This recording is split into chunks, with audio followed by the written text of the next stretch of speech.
still remember the exact moment the air in our living room shifted, the moment I felt something invisible loosen inside the life I thought was solid. It happened on an ordinary Tuesday evening, the kind of night where nothing should have changed, yet everything suddenly did.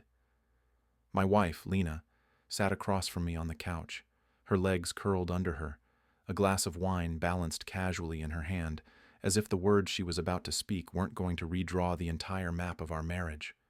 There was no tension, no argument, no warning, just this strange calmness in her eyes, a kind of brightness that made me uneasy even before she opened her mouth. And then, with a tone so casual it almost felt rehearsed, she said she'd been thinking about opening the marriage, the phrase slipping out like it was something we'd joked about before instead of a bomb she now lobbed into the center of my chest. She wanted to feel free, she said, to explore, to experience connections without limitations, as if the vows we built our life on were simply guidelines she could rewrite whenever boredom scratched at her door. I just sat there, stunned, trying to decode whether she meant it literally, or if this was one of those theoretical, wine-fueled provocations she occasionally tossed out just to gauge my reaction. But her eyes didn't flinch, and her fingers tapped lightly against the wine glass in a rhythm that told me she'd practiced saying this, that she'd made peace with the idea long before she gifted it to me. I felt the floor tilt a little, that quiet, sickening tilt you get when you realize the ground under your feet isn't as stable as you believed. My instinct was to refuse immediately, to laugh it off, to remind her of the life we'd built. But there's a strange power in the fear of losing someone, a power that makes you agree to things you shouldn't, just to avoid the possibility of watching them walk away. And so I nodded, reluctant, numb, wanting to keep the peace, wanting to convince myself this was just a phase she'd burn through quickly. I told her we could talk about it, even though she'd already decided. She smiled then, soft, relieved, almost grateful, like I'd given her permission to breathe again. The thing is, I thought the conversation would end there, that we'd drop it, sleep on it, maybe pretend it never happened. But the moment she kissed my cheek, thanked me for being understanding, and walked upstairs, leaving me alone in the dim glow of the living room, I felt something deeper crack, a quiet, echoing fracture I couldn't yet name. I stayed there for a long time, trying to steady my breathing, convincing myself I'd done the right thing. I didn't know that the actual shift in my life wouldn't come from her proposal at all, but from something far more unexpected, something that arrived only a few hours later when the house had gone still, and I'd retreated to the guest bedroom to think. I was lying there, staring at the ceiling, replaying the evening on a loop, when I heard the soft creak of the floorboards outside my door. I figured Lena had come back down to talk, maybe to soften the edges of what she'd said earlier, but the footsteps were lighter, slower, almost hesitant. The doorknob turned in the dark, and the door opened just enough for a sliver of hallway light to paint the floor. Then I heard her voice, low, warm, unmistakable. It was Ava, my wife's best friend, the one who'd stayed over after their girls' night. She stepped into the room as if she'd been deciding for hours whether or not to cross that threshold. Her silhouette leaned against the doorframe, and she looked at me with an expression I'd never seen from her before, equal parts curiosity, amusement, and boldness. "If she can explore," she whispered, her voice slipping through the dark like a secret that wasn't supposed to be spoken, "so can you." In that moment, the world didn't just tilt, it flipped entirely. Ava wasn't teasing. She wasn't drunk. She wasn't confused. There was this unmistakable charge in the air, a pull that made my pulse trip over itself.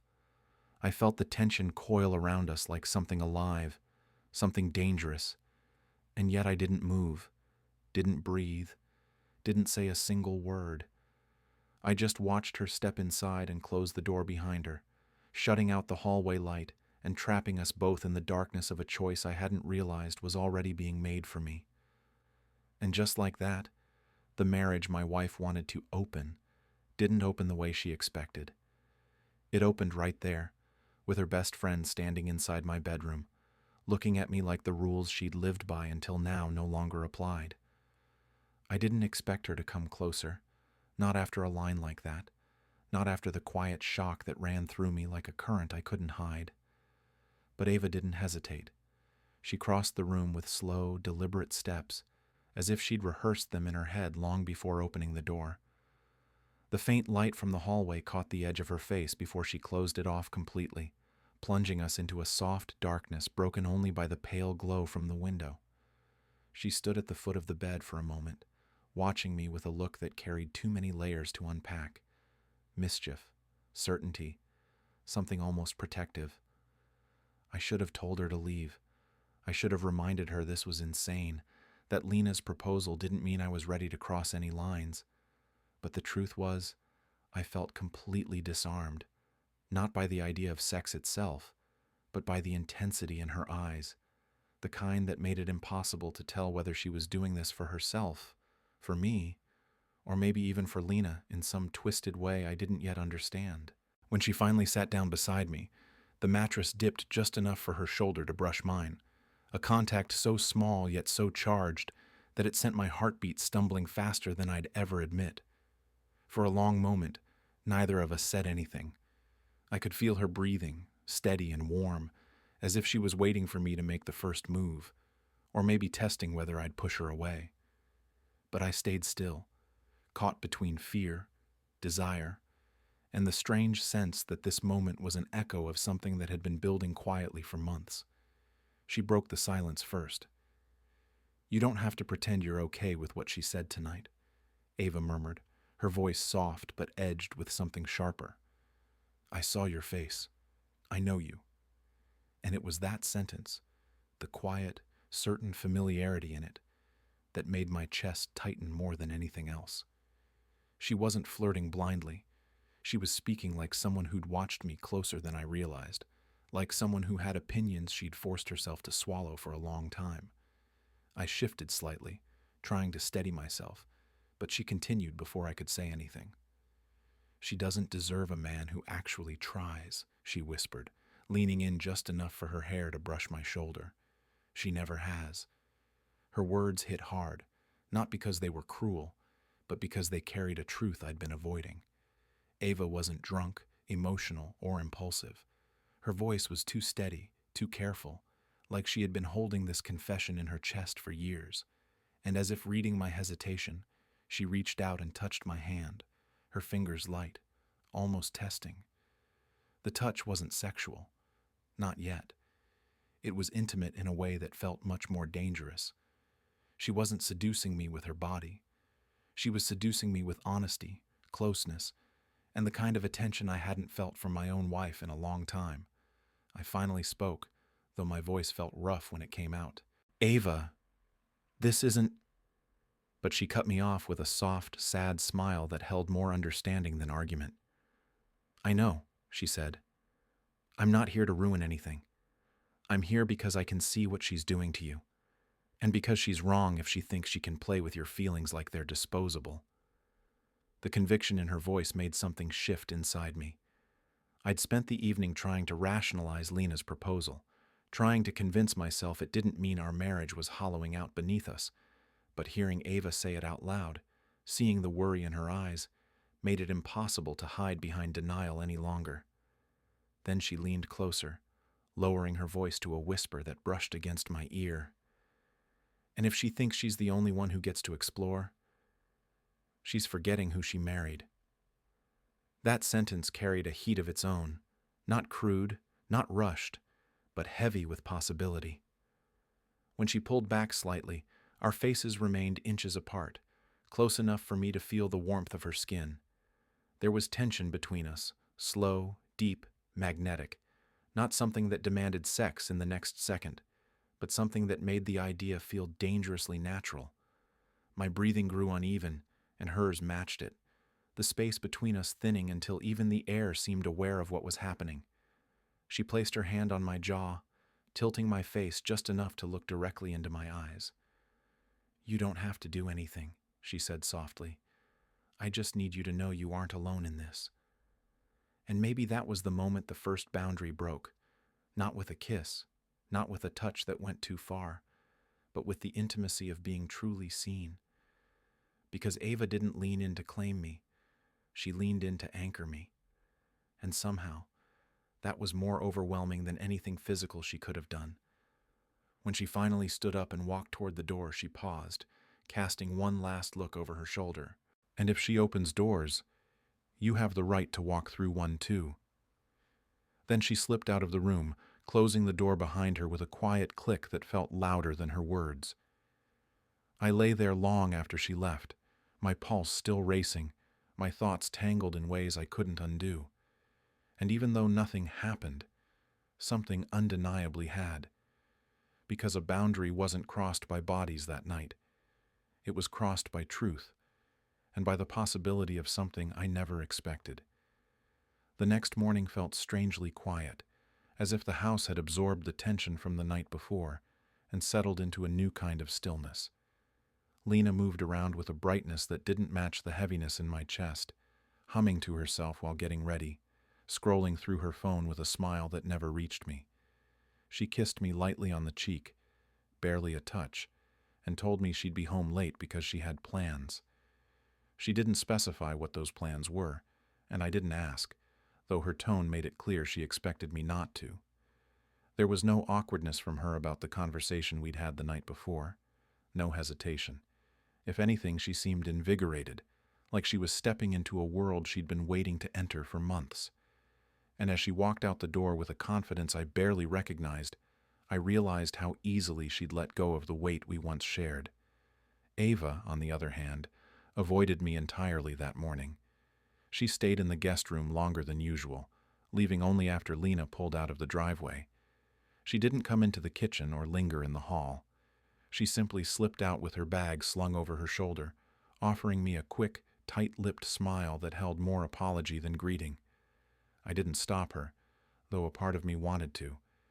I didn't know what to say. The energy between us had changed, become something too complicated to name yet too undeniable to ignore. And even though nothing physical had happened, I felt as if we'd crossed into a territory where every small gesture held meaning, where the silence between us carried a weight we weren't ready to unpack. Over the next few days, Lena's schedule shifted dramatically. She started dressing in ways she hadn't for years, bolder outfits, careful makeup, a renewed attention to herself that felt less like self-care and more like preparation. She went out 3 nights in a row, each time leaving with the same airy assurance, promising she'd text if she needed anything, as if she were a teenager asking permission rather than a wife structuring a new life. When she came home, it was always late, always with this strange glow about her, a kind of adrenaline that clung to her skin. She never smelled like another man, at least not obviously, but there was a new perfume lingering on her clothes, something that wasn't hers, something I didn't comment on because I didn't want to hear whatever explanation she'd give. But the part that truly unsettled me wasn't her behavior. It was her reaction to mine.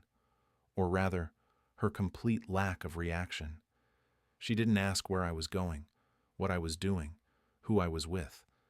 She didn't ask how I felt about her disappearing every night. And most tellingly, she didn't ask a single question about Ava. In the past, even a hint of closeness between me and another woman would have raised suspicion, insecurity, or at least an eyebrow. But now, she didn't seem to care at all. If she noticed Ava's sudden distance or the shift in the atmosphere between us, she didn't show it. She floated through the house like someone already halfway out of it, emotionally detached from everything except whatever new experiences she was chasing. Meanwhile, Ava began texting me small things, polite, brief messages that hovered between friendly and restrained. She'd check in about something trivial, apologize again for the other night, or send a simple, "Hope you're okay." The messages felt like little threads she was trying to untangle without fully letting go. Each time my phone buzzed with her name, I felt that same pull, that same complicated mix of guilt and curiosity, of wanting boundaries and wanting answers. One night, when Lena announced she'd be out, late, I found myself sitting alone in the living room, staring at my phone, debating whether to reach out to Ava or leave everything in the limbo it was stuck in. Before I could decide, Lena breezed through the room in a short dress I'd never seen before, her hair curled, her perfume heavy and sweet. She barely looked at me. "Don't wait up," she said breezily, already halfway to the door. And that was when I realized something. She wasn't opening the marriage to fix us. She was opening it because she was already gone inside herself, and the freedom she spoke of had nothing to do with growth or exploration. It had everything to do with escape. Hours later, when the house had gone still again, I heard my phone buzz. It was Ava. "Is she out again?" I stared at the message, the room dim around me, the silence louder than anything I could think to say. "Yeah," I finally typed.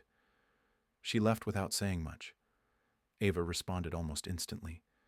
"She's not worried about you. That's not normal." I hesitated before replying. "I don't know what she wants anymore." Ava's answer came slower this time, as if she was choosing her words carefully. "Maybe it's time you start asking yourself what you want." Her message lingered with me long after I set the phone down, and for the first time since Lena brought up the idea of an open marriage, I felt something stranger than anger or confusion, something that felt like the first step toward a truth I wasn't ready to face. Because whatever Lena was doing, she didn't seem even remotely concerned about the growing closeness between me and her best friend, almost as if she expected it.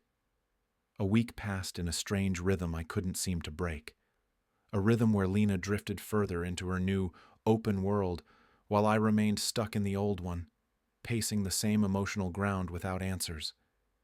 The nights grew longer, filled with fragments of conversations that never happened and questions I didn't dare ask.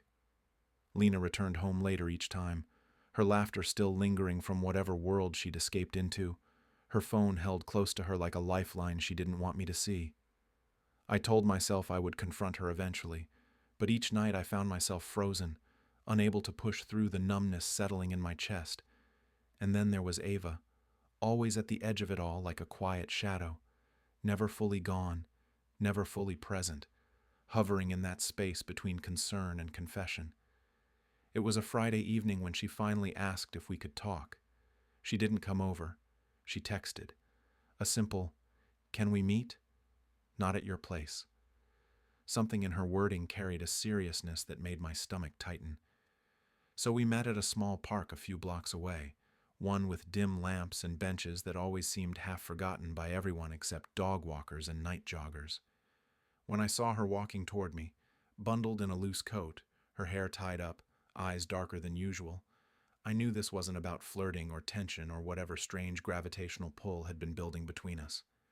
She sat beside me without a greeting, pulling her coat tighter as if bracing against a chill the night air couldn't fully explain. "I've been thinking a lot," she said quietly, her eyes fixed on the ground. "About you. About her. About everything." I didn't speak, partly because I didn't know what to say, partly because some instinct told me to let her finish, that interrupting now would close a door she had barely found the courage to open. She exhaled slowly, her breath visible in the cool air. "I know you think she's just exploring, that she's trying something new or figuring out what she wants." She paused. "But I know her, better than she wants anyone to know." I turned to look at her, but she didn't meet my eyes. She kept staring straight ahead as if the truth she carried was too heavy to release while looking at someone directly. "Ava, what are you trying to tell me?" I finally asked, my voice lower than I intended. She swallowed hard, fingers curling slightly inside her sleeves. "She does this," she said. "Every time. Every relationship she's ever had before you. There was always a point where she started sabotaging things." Her voice tightened, carrying a mix of anger and sadness. "She gets bored, or overwhelmed, or feels trapped. Instead of ending things honestly, she picks at the seams until the whole thing falls apart. And by the time it does, she's already lined up her next escape." I felt her words sinking into me, heavy and unwelcome, but too sharp to ignore. "You think she's doing that now?" I asked carefully. Ava finally looked at me, and the expression she wore made my chest constrict. It wasn't jealousy or attraction. It was worry. deep and unfiltered. "I don't think it," she said softly. "I know it." She leaned back against the bench, eyes drifting up to the branches above us. "There's something else you need to understand about her. She doesn't just sabotage relationships. She rewrites them. She shifts blame, twists timelines, makes the other person look like the villain so she can leave without guilt." A bitter laugh slipped out of her.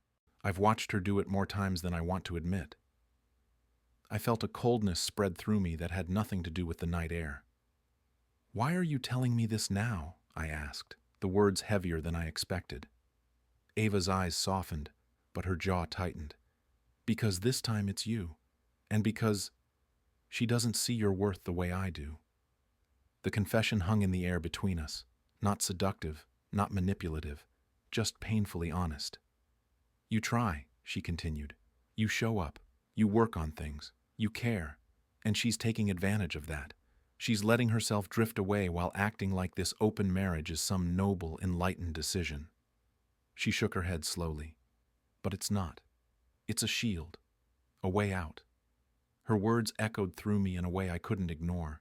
They aligned too neatly with the subtle wrongness I'd been sensing. The sudden detachment. The way she didn't seem bothered by me and Ava being in the same room.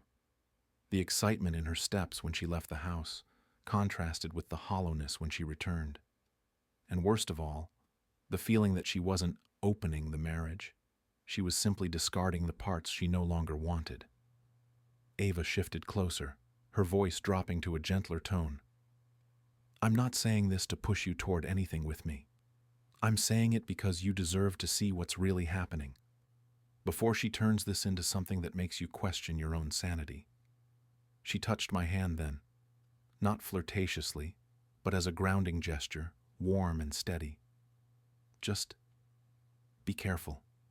She might be setting you up for something. She's done it before. I've seen the aftermath."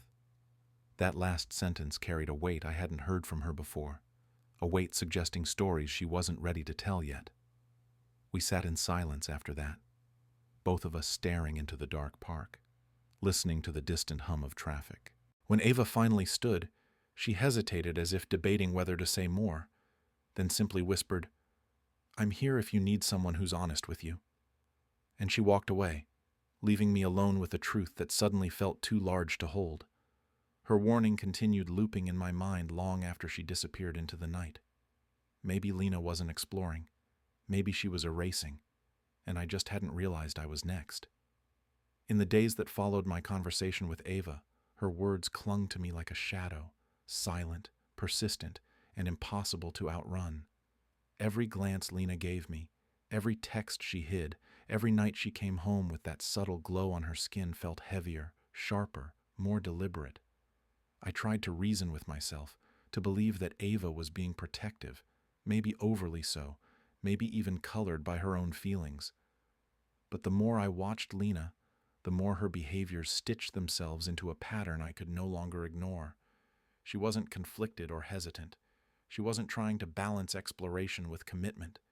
She was drifting with purpose, and I was standing still, waiting for a truth she seemed determined not to tell. It was a Thursday night when things finally unraveled, though I didn't yet know it would be the moment everything changed. Lena claimed she'd be at a meetup, some vague collaborative gathering of people exploring relationships, a phrase that made my stomach tighten with dread.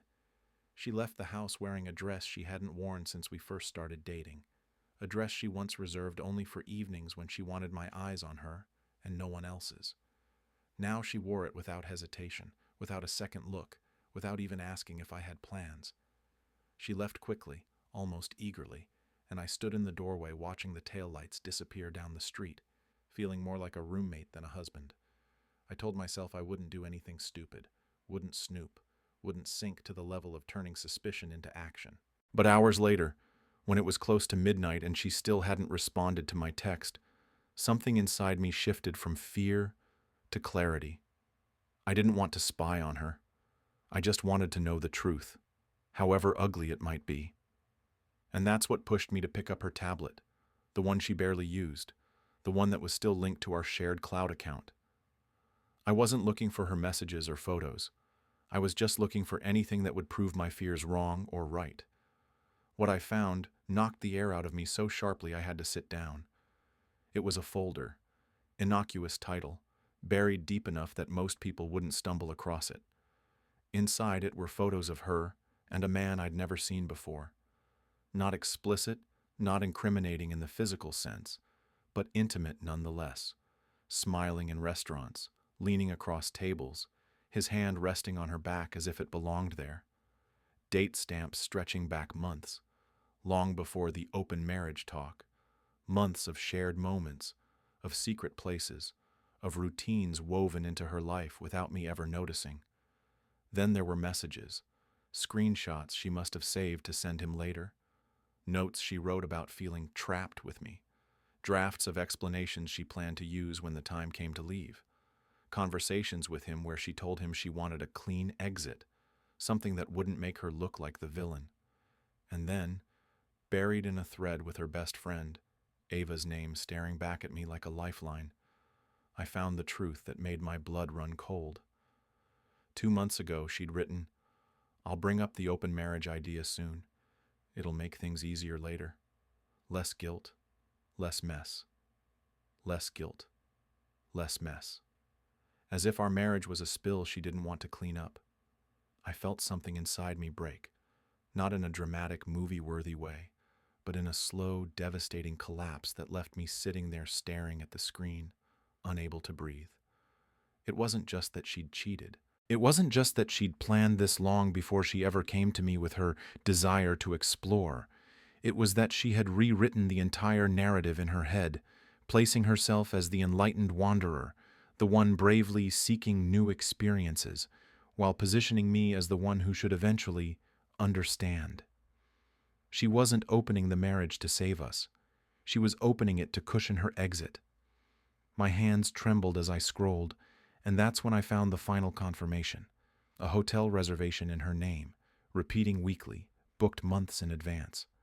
Always on nights she claimed to be at group meetups or networking, always with the same initials listed under the guest joining later note. I set the tablet down slowly, as if it were something fragile and burning at the same time. The house, once filled with familiar echoes, now felt like a stranger's space. Every framed photo on the wall seemed to mock me with a past that no longer held meaning. The truth wasn't something I uncovered accidentally. It was something she'd been carefully ensuring I didn't see. By the time Lena came home, smelling faintly of cologne that wasn't mine, a soft smile playing on her lips, I already knew. She wasn't exploring. She wasn't searching. She wasn't conflicted.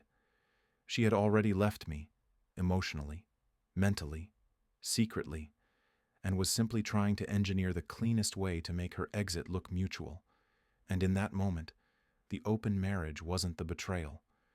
The betrayal had happened months before, in every lie she told while looking me in the eyes. I didn't confront her that night. I couldn't. The shock sat inside my chest like a weight I wasn't strong enough to lift yet, a mix of disbelief and numbness that made it impossible to form coherent thoughts, let alone words. I watched her move around our bedroom with that same lightness she'd worn for weeks, humming under her breath while removing her earrings, wiping away her makeup, carefully folding the dress she'd worn to meet the man she thought I didn't know about. Every movement felt like a performance she'd rehearsed long before stepping into the house. She didn't look guilty or conflicted or even cautious. She looked free, free in a way that stabbed deeper than any act of infidelity ever could. She had already detached herself from me, from us, from everything we had spent years building. I was simply the last audience member who hadn't realized the show was already over. It wasn't until the next morning, when the daylight erased the thin illusion of normalcy, that the numbness shifted into something sharper. I woke early. The images from her hidden photos still burned into my mind. I went downstairs and sat at the kitchen table, my hands wrapped around a mug I didn't drink from. When Lena finally came down, stretching, smiling, acting as if nothing had changed, something inside me snapped into place. Not anger, not rage, but clarity. Quiet, cold, devastating clarity. She poured herself a cup of coffee, leaned against the counter, and casually asked about my plans for the day. Not a hint of suspicion, not a trace of hesitation, as if we were two acquaintances sharing a house rather than two people standing on opposite sides of a cliff she'd carved between us. I didn't ease into it. I didn't create a gentle lead-up. I said her name, slow and steady, and when she looked at me, I told her I knew about him, about the hotel, about the messages, about the months-long foundation she'd built for her exit, disguised as exploration, masked as growth, wrapped in a language meant to make her betrayal sound enlightened rather than calculated. Her face didn't crumble. She didn't cry. She didn't deny it. She simply froze, eyes widening just slightly, like someone caught in a lie they'd prepared for but didn't expect to be confronted with so directly. Then she exhaled, long and tired, and sat across from me.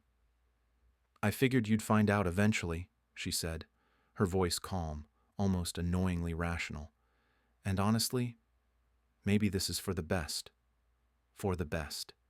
She said it like we were discussing a mutual decision instead of her months of deception. I stared at her, waiting for remorse, fear, some flicker of regret that might hint she still cared on some level. Instead, she continued with this rehearsed serenity, as if she'd practiced the lines in a mirror. "I've been planning to leave for a while," she admitted, "but I didn't want it to be ugly. I thought if you started seeing someone too, it would make things easier. Softer. Mutual." The audacity of it stunned me. Not just the betrayal itself, but the twisted kindness she was trying to wrap it in. As if her cheating deserved gratitude because she paired it with an exit strategy designed to spare her guilt. "So, the open marriage," I said slowly, each word scraping against the hollow in my chest. She nodded. "It was supposed to help us transition. I didn't want you to feel abandoned." Abandoned. That word nearly made me laugh, bitter, disbelieving, hollow, because that was exactly what she'd done, just with more steps and a prettier vocabulary. Before I could respond, the front door opened, and Ava stepped silently into the living room. She must have sensed something was wrong immediately, because her eyes moved from me to Lena, with a sharpness that cut through the room. She didn't speak, but the tension in her posture spoke volumes. Lena's gaze hardened the moment she saw her. "What are you doing here?" she snapped, her composure cracking for the first time. Ava took a slow breath. "I came to check on him," she said, her voice deceptively calm. "Because unlike you, I actually care what happens to him." Lena scoffed. "Please, don't act like you're some hero. You've always inserted yourself where you shouldn't." Ava didn't flinch. She stepped forward, placing a steady hand on my shoulder, a gesture that wasn't romantic but protective, grounding. "And you've always used people," she said, her voice low but firm. "You didn't open the marriage. You buried it and pretended you were planting something new." The silence that followed was thick enough to choke on. Lena glared at her best friend with a hostility that revealed more truth than any confession. I realized then that whatever history lay between them was deeper and darker than I understood. But in that moment, the only thing that mattered was the simple fact that Ava was standing beside me while Lena sat across from me, calmly explaining the strategy behind dismantling our life. When Lena finally spoke again, her voice softened slightly, though the emotion behind it remained shallow.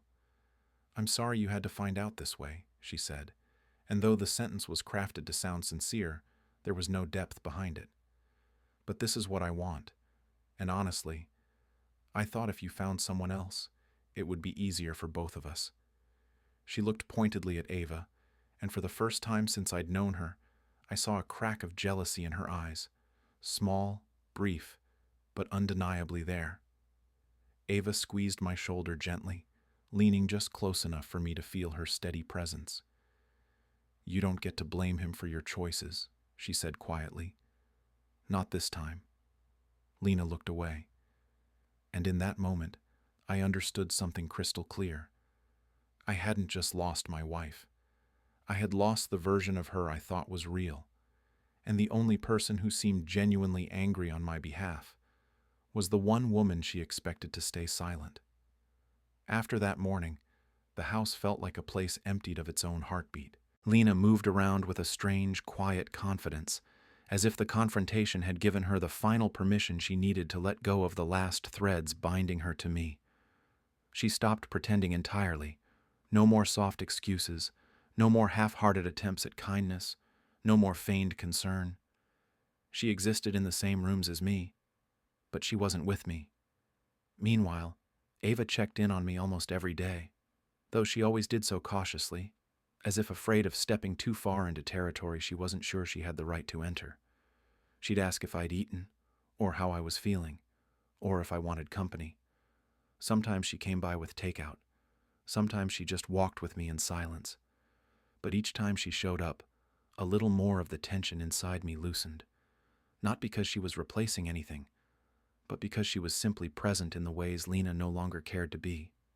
One evening, a few days after the confrontation, I found myself sitting alone on the back porch, staring at the fading sunset, as if it held answers I didn't know how to articulate.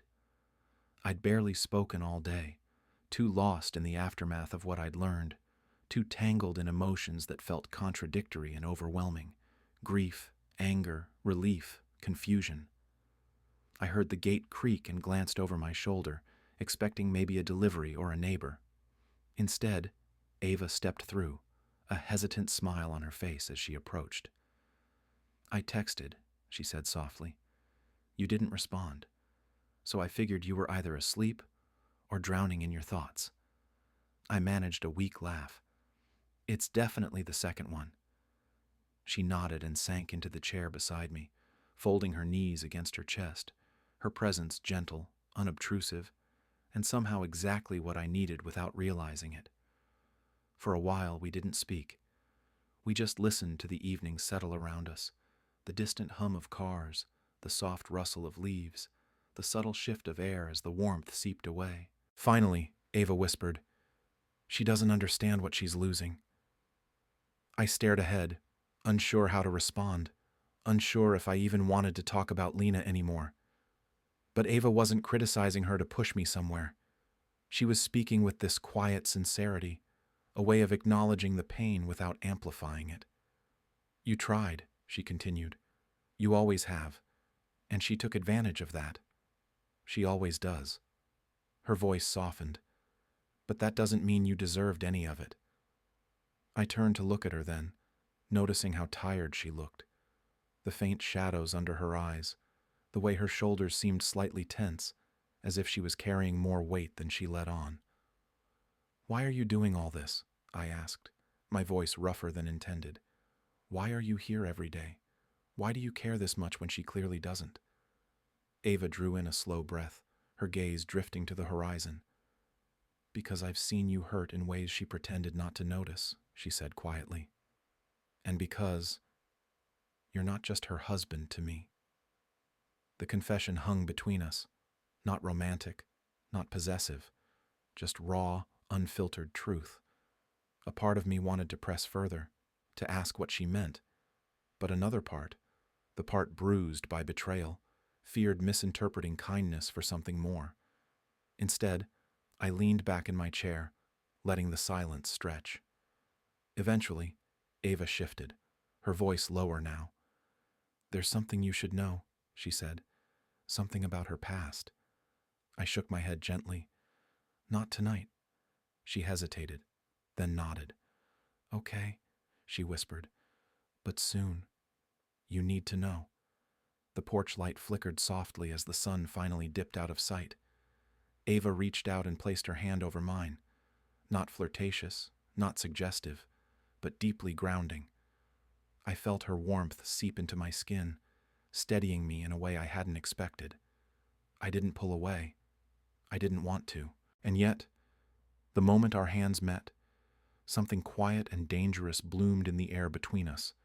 Not a spark, but a slow, irresistible pull that had been building long before either of us acknowledged it. Later that night, after she left, I sat in the darkened living room long after the porch light went out. I thought about the way her fingers lingered against mine, the way her eyes softened when she looked at me. the way her voice trembled slightly when she spoke about losing someone she cared about. And then I thought about Lena, about her coldness, her detachment, the way she barely noticed when I entered a room. The contrast wasn't fair or subtle. It was a chasm, one widening by the day. Over the next few evenings, Ava continued stopping by. Sometimes she brought dinner. Sometimes she asked if I wanted to get air. Sometimes she just sat with me in silence. It wasn't romantic. It wasn't sexual. It was something deeper. Two people holding on to the quiet willingness to listen and be listened to. But every night I could feel her watching me with an intensity she tried to hide. There was something on her mind, something she wanted to tell me, something she wasn't sure how to reveal without losing whatever fragile balance existed between us. One night when she stood to leave, she paused in the doorway, her voice barely above a whisper.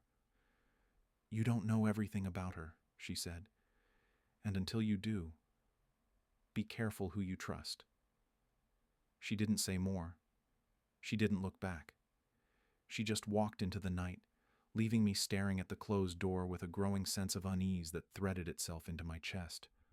Whatever Ava was hiding, it wasn't small, it wasn't simple, and it wasn't just about Lena's past. It was about me. I didn't sleep the night Ava left me with that warning. Her words settled over me like a second skin, clinging to every thought, every quiet corner of my mind. The house felt colder than usual, emptier, as if even the walls were starting to understand what I'd been refusing to see. The next morning I moved through the rooms in a daze, coffee untouched, breakfast forgotten. My focus stuck on Ava's expression when she'd said, "You don't know everything about her." It hadn't been casual. It hadn't been dramatic for the sake of effect. It had been the look of someone carrying a truth too heavy to hold alone any longer. For the rest of the day, I kept replaying every moment between us, her tension, her hesitations, the way she'd look at me like she was trapped between wanting to protect me and fearing the consequences of speaking. By sunset, I couldn't take the silence anymore. I texted her, "Can we talk tonight?" She didn't reply with words. Instead, she sent the address to her apartment. No explanation, no hesitation, just a place where the truth, whatever it was, would finally stop circling and land. When I arrived, she opened the door before I even knocked. Her expression was pale, her eyes shadowed, her hair pulled back in a messy knot that told me she hadn't slept either. She stepped aside without a word, letting me into the small, warm living room filled with soft lamplight. The moment the door closed behind us, the weight of what she hadn't told me settled between us like a third presence. She didn't offer me tea or water. She didn't ask how I was doing. She simply stood across from me, arms wrapped around herself as if bracing against a storm. "I've wanted to tell you from the beginning," she said quietly, her voice tight. "But I didn't know how. I didn't know if you'd believe me. I didn't know if it would make everything worse." I stepped closer, but she held up a hand, not to push me away, but to give herself a moment. "You need to understand something," she continued. "Everything your wife did, everything she's doing now, none of it is accidental. She plans things. She manipulates narratives before she even starts them. She prepares her exits like other people prepare vacations." There was pain in her voice now, sharper than before, but also fear. Fear of what she was about to reveal. "I knew she was going to leave you," she said. "Long before you did. I saw the messages. I overheard the phone calls. I watched the way she changed her story depending on who she was talking to." She swallowed hard. "And I knew she was going to do what she always does when she leaves someone, shift blame onto them, twist the story, make herself the victim. I knew she was laying the groundwork." I felt my pulse rise, my hands clench. "What groundwork?" I asked, my voice low. Ava's eyes met mine then, full of something I could only describe as sorrow. "She was planning to say you were controlling, that you were emotionally manipulative, that you made her feel unsafe." She paused, her voice cracking. "And in a few weeks, she was going to claim you'd gotten physical with her." My breath left my body in one heavy, sickening rush. What? The words scraped out of me, rough and disbelieving. Ava nodded slowly, tears beginning to gather at the edges of her eyes. She's done it before, she whispered. To people she's dated. To people she wanted to leave cleanly. She paints herself as the damaged one, and the other person as the threat. And people believe her, because she's charming and emotional and knows exactly what to say. My hands shook.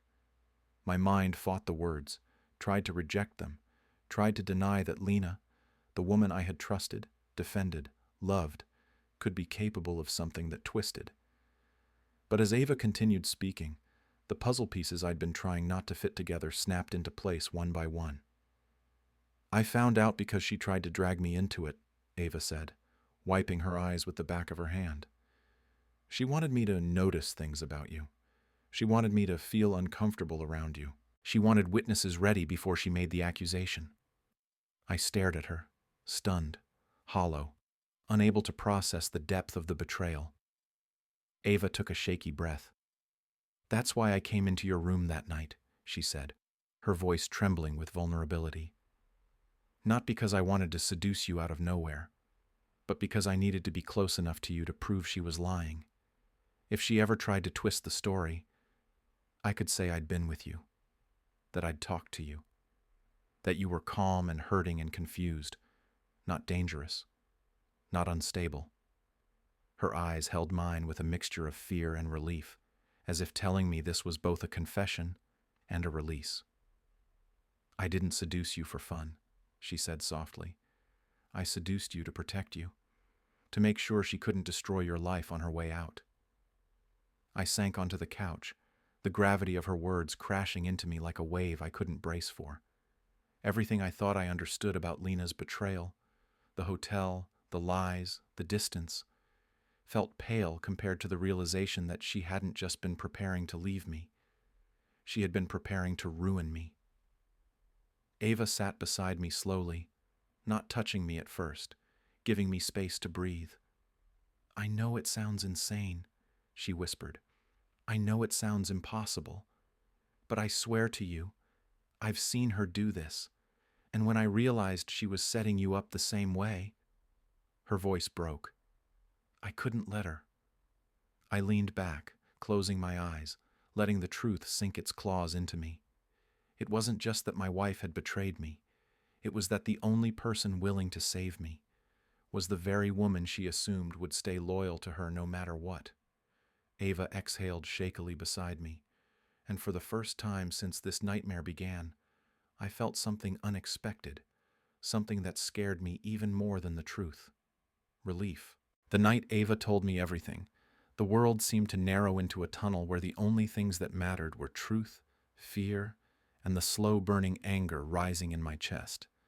Not the explosive kind that blinds you, but the cold, steady type that sharpens your thoughts until every detail comes into brutal focus.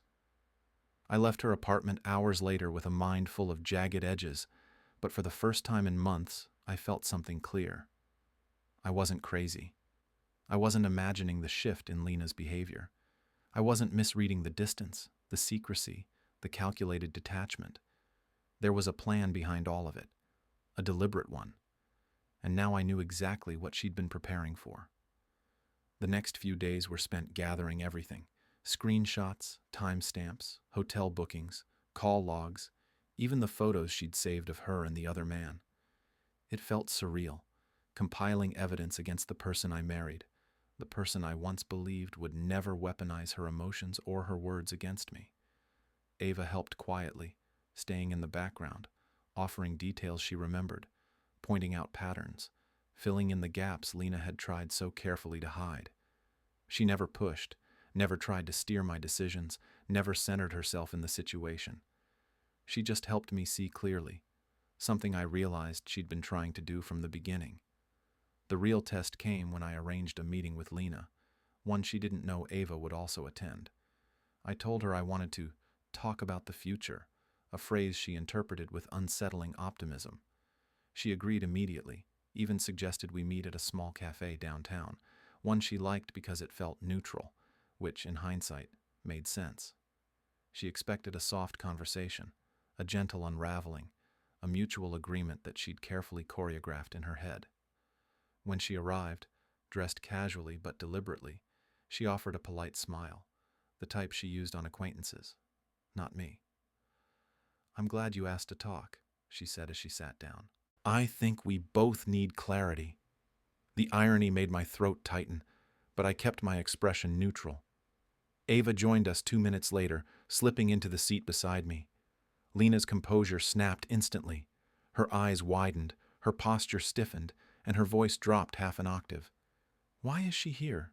Ava answered before I could. "Because I care about what he's about to hear," she said calmly. Lena scoffed, a humorless, brittle sound. "This isn't your relationship, Ava. You don't get to insert yourself here."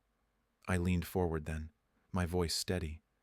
"Actually, I think you're going to want to hear what I have to say, too." Lena froze, suspicion cutting across her face like a shadow. What's that supposed to mean? I didn't ease into it. I didn't give her the softness she'd counted on. I placed my phone on the table, opened the folder with the screenshots, and slid it toward her. "I know," I said quietly. "About him. About the months-long affair. About the hotel bookings. About the exit plan you've been creating since spring." The shift in her expression was instant. Shock first, followed by guilt, followed by something far colder. Calculation. She reached for the phone, scrolled for a few seconds, then set it down with exaggerated calm. "I didn't want to hurt you," she said softly. "You're twisting this. I was trying to find a way out without causing you pain." Ava let out a breath that was nearly a laugh. "You were also preparing a story where he was the villain," she said. "Don't pretend otherwise." Lena's eyes darted to her, then back to me, and for the first time, I saw the fear she tried so hard to hide. "What is this?" she snapped. "Some alliance? Are you two—" I cut her off. "No, but maybe you should consider why the person you thought would cover for you didn't." Her jaw clenched. "She's lying," she said quickly. "You know how dramatic she gets. She's always been jealous of what we had." Ava slammed her palm lightly against the table, not loud, but forceful enough to crack the facade completely. "Don't you dare," she said through gritted teeth. "Don't you dare twist this when I've watched you manipulate every person who ever cared about you." The cafe was quiet around us, but the tension at our table felt like a storm building in real time. Lena looked at me again, but her voice wasn't soft anymore. It was sharp, defensive. "You're believing her over me?" she demanded. "Your wife?" I kept my voice level, though it felt like the ground was splitting beneath us. "I'm believing the evidence, and I'm done pretending I don't see what's been happening." She opened her mouth again, maybe to deny, maybe to redirect, but I pulled up the final piece, the message she'd sent her lover 3 weeks ago. "It'll be easier once he snaps. Everyone will take my side if he gets emotional." Lena's face lost all color. She reached for an explanation, but none came, because the truth wasn't deniable anymore. She hadn't just cheated. She'd prepared for the fallout in advance. She'd anticipated reactions, crafted narratives, rehearsed victimhood. And in that moment, when her mask finally cracked and the truth lay bare between us, something inside her broke too. Her lover, who had been with her at the cafe entrance waiting to join her afterward, stepped inside just in time to see the final screenshot. He froze, looked at her, then quietly walked back out without a word. Lena's composure shattered. "This isn't fair," she whispered, voice trembling. "You weren't supposed to find it like this." Ava leaned back, her expression cold. "You weren't supposed to try to ruin him either." Lena stared at me then, wide-eyed, frantic, her throat tight as she searched for something. An apologetic angle, a defensive spin, a believable lie. But there was nothing left to rewrite, nothing left to control. And for the first time since this nightmare began, I saw her exactly as she was. Not lost, not confused, not wounded, exposed. Lena didn't speak at first. She just stared at the table as if the pattern in the wood grain could somehow give her a way out of the mess she had carefully constructed. Her breathing came fast, too shallow, betraying the panic she tried desperately to keep hidden. For years she had lived inside the comfort of her own narrative, the one where she was misunderstood, selfless, mistreated, and always justified in seeking something more. Now, stripped of the illusions, stripped of the spin, stripped of the carefully curated version of herself she relied on, there was nowhere left to run. The truth sat between us like a quiet, merciless witness. When she finally lifted her eyes to meet mine, something in her expression shifted. Not remorse exactly, but the hollow awareness that she had overplayed her hand. "I didn't think you'd turn on me," she whispered. "Not after everything." I held her gaze steadily. "I'm not turning on you," I said. "You already turned on us." The simplicity of it seemed to hit her harder than any accusation could. She opened her mouth, ready to grasp at some familiar tactic. Guilt, pity, confusion. But the moment she saw the calm in my face, she stopped. Because she knew. For the first time since this began, she no longer had control. Ava remained silent beside me, her jaw tight, her fists clenched against her thighs. She didn't gloat, didn't smirk, didn't savor the unraveling happening across the table.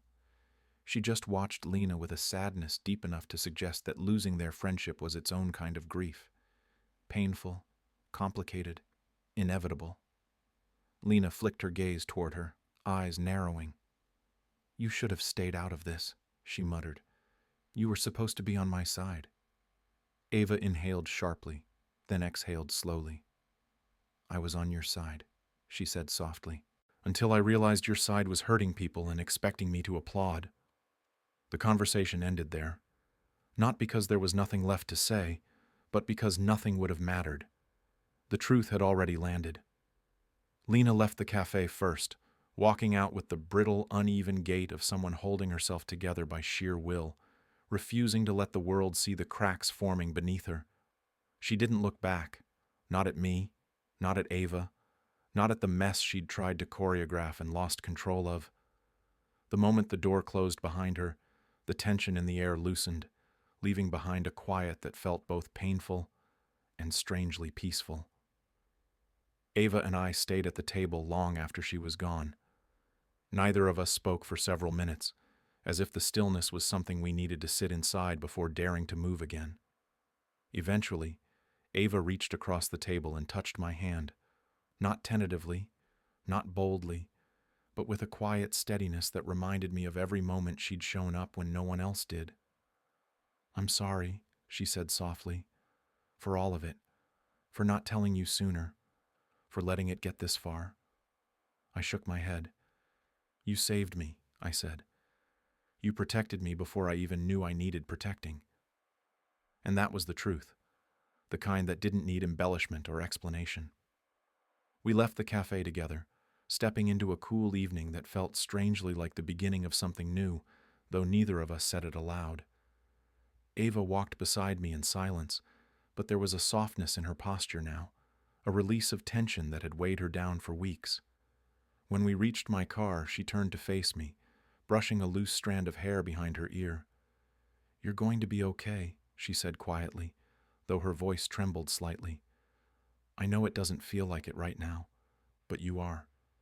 I looked at her, really looked at her, and realized how different this moment felt from anything Lena had ever given me. Ava wasn't offering comfort because she expected something in return. She wasn't crafting a narrative. She wasn't protecting herself. She was simply there, present, honest, vulnerable. And for the first time since the marriage began to collapse, I felt a flicker of something warm beneath the exhaustion. Hope. The days that followed were messy, painful, and undeniably human. Lena moved out officially, leaving behind a note that tried to balance apology with justification, a final attempt to soften the truth. I read it only once before putting it away. It didn't hurt. It didn't sting. It simply confirmed that the version of her I'd loved was no longer real. Meanwhile, Ava continued showing up. Not every day, not overwhelmingly, but consistently enough to keep me grounded. We talked more deeply, sharing pieces of ourselves we'd never exchanged during the years she'd been just Lena's friend. The closeness grew gradually, naturally, without pressure or expectation. There were moments of laughter, moments of tears, moments of quiet comfort that didn't need to be labeled. It wasn't revenge. It wasn't replacement. It wasn't a rebound or a rush into something new. It was two people who had survived the same storm and found themselves standing in the same clear space afterward. Weeks passed before anything shifted between us. One evening, as we sat on my porch watching the dusk settle, Ava leaned her head against my shoulder, not flirtatious, not hesitant, but simply because it felt right. I placed my hand over hers, and neither of us moved away. There was no guilt, no fear, no comparison to the past. Only a quiet certainty that we had reached this point, not through manipulation or opportunism, but through truth, loyalty, and the strange way life sometimes realigns people who were never meant to stay on the sidelines. By the time the story of my marriage finally ended, I wasn't bitter. I wasn't broken. I wasn't longing for closure. I had already found it, in the honesty that replaced the lies, in the clarity that replaced the confusion, and in the woman who had opened the door not to betrayal, but to something real. In the end, Lena's plan collapsed, not because she fell apart, but because she underestimated the one thing she never expected. Her best friend opened the only door that truly mattered.